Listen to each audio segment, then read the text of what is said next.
sa ating impeachment proceeding. Pero hintayin na lang natin ano ang maging resulta because impeachment is a political exercise. So, maaring may katotohanan, maaring gawa-gawa, pero ito ay 2022 pa, no? Ngayon lang na nakalusot kasi nakagawa sila ng mga iba. Kasi dati ang nakapokus lang sila sa 125 million. Ngayon, dinagdagan nila ng doon sa pangamba o death threat ni Inday Sara. So, nakalusot doon sa Kongreso sa mga requirements, ano. So, dito tayo mag-focus sa yung pinag-iinitan si Gina Acosta. Paulit-ulit nila alipusta ng mga senador judges ng pro-Marcos administration na keso daw mahina. Marami mga masasagwang salita. Pangalawa rin kay Pangulong dating Vice President Sara Duterte na mga insulting words ng mga prosecutors lawyer, ano? Pero tandaan niyo mga kaibigan, yung mga prosecutors, congressmen, dapat ang mangyari sa kanila maimbestigahan rin. All prosecutors, lawyers are involved in corruption, are involved in malita. Sabi nga ni Mayor Magalong, 90% of the congressmen are involved in corruption. So, 10% na lang natitira. Sino kaya yun? So, normally, yung 10%, yun yung mga not pro-Marcos o not pro-administration. Mayroon pa rin palang natitira. Kasi sabi ko nga, lahat ng politician 100% are involved in the corruption. Maniwala kayo hindi? Maniwala o hindi? O maniwala o maniwala? Talaga maniniwala kayo kasi lahat ng politician magnanakaw yan. Ang tanong na lang doon, less evil o worse evil? May mga kasi hindi rin kasi nila maiwasan. Kami nga sa military, mayroon rin na hindi maiwasan ng corruption dahil kailangan na may flexibility. Katulad halimbawa itong impeachment, kumasalang sa korte properly. Yung gawain mong normal, pag dumating ka na sa korte, hindi mo na magagawa, hindi mo na pwede kasi normal yan kasi yan ang kasanayan, hindi mo pwedeng banggitin yun So yun yung problema. Ito, bago ko ipagbalik kay Gina Acosta doon sa paglalait sa kanya, kaya ako maagang nag-retired. Meron pa akong natitirang 2 taon before my retirement. I retired in the age of 14. Hindi, 13 pa nga lang 13 years old 53 years old. Tama. 53 years old ako nag-retired. 53 years old ako nag-retired. So I have remaining more than 2 years. Bakit ako nag-retired? It because yung madadali ako ng command responsibility. Hindi ako mawak ng pera, but I am the commander. I am the course director. So ako tumanggap ng pera. Parang katulad to nangyayari kay Gina Acosta, parang ganito, tulad kay Gina Acosta. Nung matanggap ko ang pera, kasi sweldo ng mga estudyante ko, sabihin natin nasa million rin yun eh. Sabihin natin nasa 2 million. Yung so 2 million na sweldo. Pagtanggap ko, pagperma ko, direct kagad do sa disbursing officer ko. Hindi ko na nga binilang yun eh. Nagtiwala ko eh, bilang disbursing officer na yun. Parang ganun rin kay Gina Acosta. Pero bago niyan mangyari, mga kaibigan, bago mangyari, ang sabi kasi doon sa school sa Cavite, sa Army Reserve Command, kasi 2 years ako sa Army Reserve Command, almost my unit is infantry unit, yung mga nasa gera lagi, frontal gera. Ayaw ko humawak ng pera. Kahit subsistence allowance, alam mo yung subsistence allowance, alam ng mga iba, pagkain ng mga sundalo. Sabi ko, hindi natin dapat hawakan yan. Mayroon naman tayong finance officer ng bawat ng ating unit. Bakit tayo pang hawak yan? Course director lang tayo, temporary lang eh. Hindi sir, kasi ganun ang kasanayan. Ganun ang kasanayan. Pero yung nag-convince sa akin convince sa akin, junior ko kasi, nag-convince sa akin, ngayon general na eh, hindi ko lang banggitin ang pangalan eh, na-involve rin sa mga kudita yun. Akala ko hindi mag-general kasi involved sa kudita. Doon sa yung kasama nila ni Trillanes yan. Kailan dalawa yun sabi ko, mag-miss tayo dalawa eh. So, sabi niya, sir, di, nakasanayan na dito sir, kasi bagong dating ako sa school ng training command, ng RSCOM. Hindi sir, kasanayan na dito yan kung sino ang course director, siya ang hawak ng pera para may accountability at para dirisa kaagad sa mga estudyante natin. Ayaw ko kasi humawak ng pera, so totoo lang. Mula ako naging officer, I never assigned with the logistic and finance institution dahil ayaw ko na posisyon. Walang challenge dyan eh. Matuto pa ako magnakaw dyan. Sa totoo lang talaga, kahit sa batalyon, alam na yung mga sundalo eh, kahit sa batalyon may corruption eh. Kaya maraming galit sa aking officer, dong officer na magnanakaw rin. Officer na magnanakaw rin. So maraming galit sa akin, nagtatampo. Yung, kasi mahal mo, nagpapautang sila. Kwento ito, kwento ko para i-relate natin yan sa normal na investment na talagang iniipit sila. Kasi kasanayan nga yan eh. Ngayon,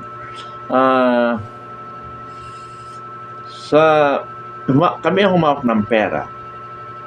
So, diretso yan. Ayaw kong humawak eh. So, dahil nga sa sobrang tiwala ko sa aking finance NCO, yun pala, nagkakaproblema na hindi ko alam. Sa totoo lang. Dahil ayaw ko nga maghawak ng pera eh. Alam mo bakit kinumbins ako ng mga kasama kong officer? Siyempre, alam na. Eh, ako hindi ko linya yun, kaya ayaw kong tumanggap eh. Gusto nyo lang humawak. So, sila yung nagkiklear. So, ewan ko ba? Anyway, kinikwento ko ito para ma-relate nyo diyan sa impeachment. Patungkol ito sa mga kababayan nating Pilipino na hindi alam ang proseso. Hindi alam ang lukuhan sa kaban ng bayan. Okay, kinikwento ko ito para i-relate nyo rin nyo sa impeachment na yan. Kung sweldo, bigay, tiwala ko dyan, wala akong pakialam. Hanggang sa nagtapos yung mga estudyante ko, oy, kamusta yung mga POTC class 36-12, class 12-2000, mali. POTC 36-12, ibig sabihin 2012, Kamusta kayo? Marami rin naging officer sa kanila. o almost 50%. Kaya natutuwa ako kasi marami naging officer rin sa kanila. Natutuwa ako. At saka ngayon pala, no, yung si Captain Blind o si Major Blind na ngayon, si Major Acoba. And that is my battalion commander, si Major Blind Acoba. Yung bulag na sinasabi ni Pangulong Marcos na siya ang nag-promote at siya nagbigay ng serbisyo pa. Panahon pa ni Duterte yun. Diyos ko naman. Sige, anyway, hindi natin pagtatalunan yan kung sino yung sikat yan, Duterte o Marcos. So, estudyante ko yan, si Captain Blind. Siya yung battalion commander ko. Nung data yung estudyante ko. So, while undergoing training kami, isa ang namatay sa kanila sa training eh. Isang namatay sa kanila. Muntik pa nga ako madisgrasya doon eh. Alam nyo bakit? Alam nyo bakit? Kasi linggo yun eh. Siyempre linggo. Kahit pa paano uuwi ako. No? Bandang alauna yata. O alauna o mga alas 12:30. May tawag sa akin. Sir, namatay si Su Inso. Naku, kinabahan ako. Bakit? Kasi sir, bago kumain, pinag-ikot-ikot pa sa oval. Hindi yata siya nakayanan tumumba, patay. Nako, kinabahan ako kasi wala ako doon sa area eh. Sabado naman yun eh, kahit pa paano makauwi man lang. Ay, linggo pala yun. Hindi naman part ng sadista ng training. Part yan ng training. Kasi lahat yung pinapagawa namin sa training, kwento muna, no? Yung pinapagawa ko sa training, basta walang body contact, that's part of training. Para yung stamina mo, at saka once na mahuli ka ng kalaban, hindi ka pipiyo kaagad, kahit anong hirap ng dinanas mo. Ano? So, yun yung point natin. Okay. Yung mga natin, patayin yung dito, yung mga trolls, patayin nyo kagad mga trolls, pero wala pang mga kuwang-kuwa. Oy, ikaw na lang, thesis, patayin yung mga trolls dito na walang katuturan yung pag-uusapan, patayin nyo kagad para walang samok-samok. Okay. So, patuloy tayo. So, bilis kagad ako bumalik sa kampo. Hinalab talagang, hindi na talaga makasurvive. So, inisip ko kagad, bakit siya bumigay. So, ibig sabihin,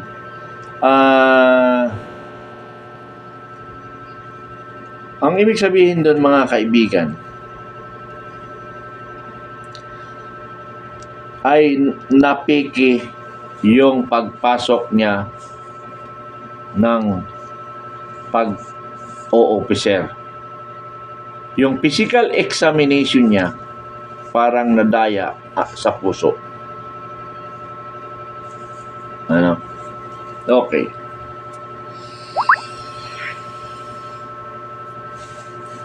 So, yun, conduct training. Kaya nga si Captain Blind o Major Blind, siya ang battalion commander ko noon. So, ito yung sinasabing normal yung pera. Normal yung pera habang walang investigation. Pero pag nagkaroon ng investigation, disgrasya ka. Kasi yan talaga naman ang practice eh. I-delete mo na lang yung mga nonsense sa mga comment, i-delete mo na lang kasi nga hindi naman makatotohanan yung mga sinasabi nila eh, i-delete mo na lang kasi yan sila ay ganito pala yan mga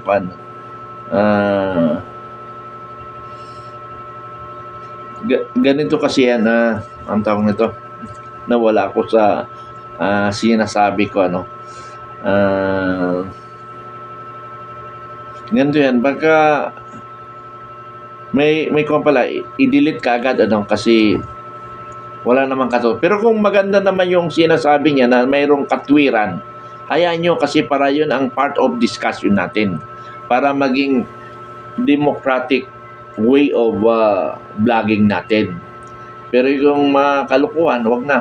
Kasi hindi nakaka-educate sa ating mga manonood. Ano? So, patuloy tayo. So, natapos ang training, na-convince, nagkapera. Pagkatapos ng training, may natira na 60 million, 60,000. Sabi ko doon sa sundalo ko, estudyante sa ibang unity, hawakan mo lang yan. Pag na-complete natin, nakuha yung pera, saka natin i-release lahat.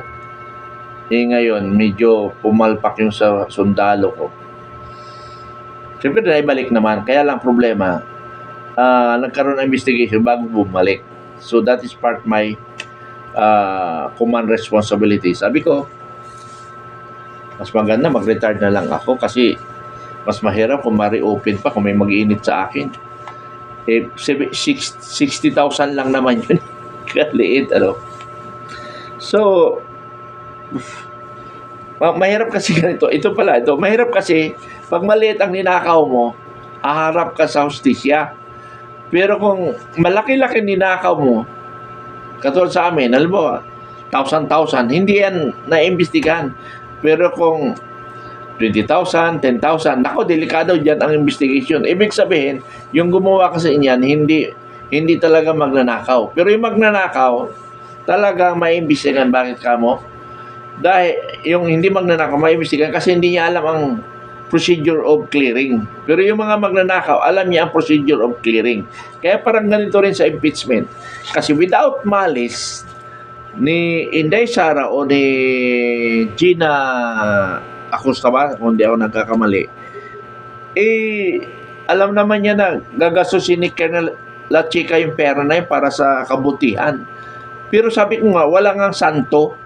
Mayroon talagang mabubulsa. And that is intelligence fund. Hindi pa naman ako nag-intelligence fund. Nag-intelligence officer, no? So, sa tagal ko sa service, for 40 years, hindi ko alam kung ano sistema ng intelligence fund. Pero sa narinig ko, may pundo, pero yung tao niya, walang pundo. Hindi nakarating. Paano na-dispose yun? Wala ka ng pakialam. So, sa amin, walang clearing yung SD. Wala. Mga code name lang yun. Kasi nga, sabi nga nila, we will protect our asset. Kasi kung hindi mo protektahan yan, wala kang makuhang intelligence. Wala kang makuhang mga magbibigay sa information. Matakot man sila. Kaya dapat code name talaga. Now, balik na tayo doon sa impeachment. Yung mga prosecutors, counsel, mayroong batas yan na pag intelligence, money or operation, na hindi mo pwedeng i-detalye lahat yan. Bakit? Kasi pag i-detalye mo yan at na-expose katulad nitong impeachment, magkakaroon ng idea ang kalaban. Ganito palang ginagawa nila. Kunwari, magkandak ng medcap. So, kunwari, bibigay ng medicine sa mga tao. Yun pala, nagbibigay ng medicine, ina-identify na ng mga intelligence, ito yung makukuha kong possible na asset. Ito yung bibigyan ko ng maraming gamot. So, with that concept, with that purpose, hindi ngayon malaman ng kalaban na yung medcap pala ng pagbili ng medicine, is a part of intelligence operation. So, hindi nahalata. Ngayon, dito sa impeachment, kini-question nila, how come ang intelligence pinagbili ng gamot? Yun ang kini-question ngayon ng mga prosecutors. At pini-question ng prosecutors, bakit intelligence fund? Bakit may Christmas party? Ang tanong doon sa Christmas party, nag-Christmas party ba sila sa Manila Hotel? Pwede. Bakit? Nandun yung target eh. Sa Manila Hotel. Kunwari ka nagpa-Christmas party para para makita mo yung target mo doon. Eh, mayaman yung target mo eh. So, kunwari, nag-ating ka ng Christmas party, pero iba pa lang, ginagawa mo. Ganun yun. Ha? Eh, that's it's only one strategy. Yung medicine, ganun din yun. So, kasi nga, ganito rin yun mga kaibigan, para sa kaalaman ng Pilipino, no? Sa kaalaman ng kababayan natin. Dahil, ibinigay ni Pangulong Marcos, December 20. So, 11 days only na yung 125 million, pag hindi mo na-dispose yan, pag hindi mo na-dispose yan, take note mga kababayan, yung 125 million, babalik yan sa treasury. Hindi mo ngayon magamit, mapakinabang 120 million kasi babalik, kasi hindi mo nagastos within the year. Pero yung 125 million, doon mo yan ibabalik kay Bongbong Marcos kasi intelligence pa ng ni Bongbong Marcos sa 4.5 billion. Ano? 4.5 billion.